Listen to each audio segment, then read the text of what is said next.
2022 मधलं एकनाथ शिंदे यांचं सरकार हे हनी ट्रॅप मधूनच तयार झालं होतं असा दावा विजय वडेट्टीवार यांनी केलाय। नाशिकमधल्या सीडीमुळे शिंदेंचं सरकार सत्तेत आलं असा मोठा दावा वडेट्टीवार यांनी केलाय। वडेट्टीवार यांचे हे दावे राष्ट्रवादीचे प्रदेशाध्यक्ष सुनील तटकरे यांनी खोडून काढले।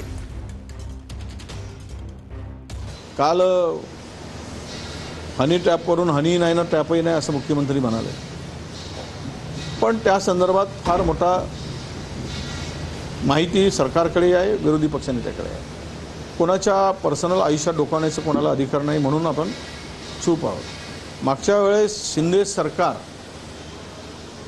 जे आलं ते अशाच नाशिकच्यामुळे ते शिंदेंचं सरकार जे काही सत्ता पालट झाली ती सत्ता पालट ते सीडीमुळेच झाली।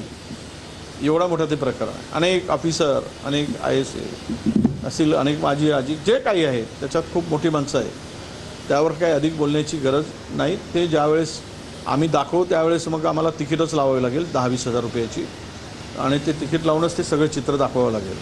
पण ते निमंत्रित आणि विशिष्ट लोकांनाच बोलावं लागेल, कारण एवढा भक्कम पुरावा त्या ठिकाणी आहे। मूर्ख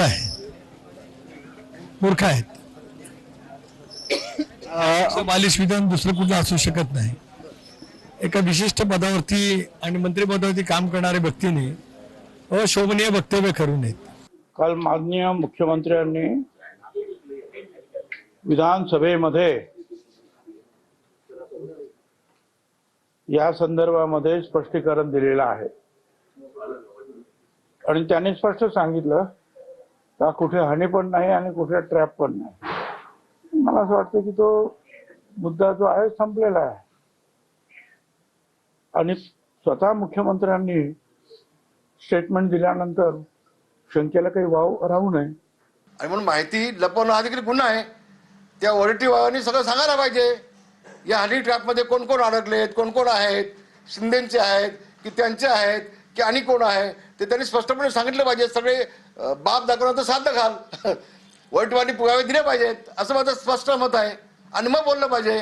फक्त हवेत तलवार चालवून एकनाथ शिंदेना बदनाम करण्यापेक्षा तुम्ही तुमचा का पराभव झाला त्याचं आत्मपोषण तुम्ही केलं पाहिजे, तुम्ही केलं।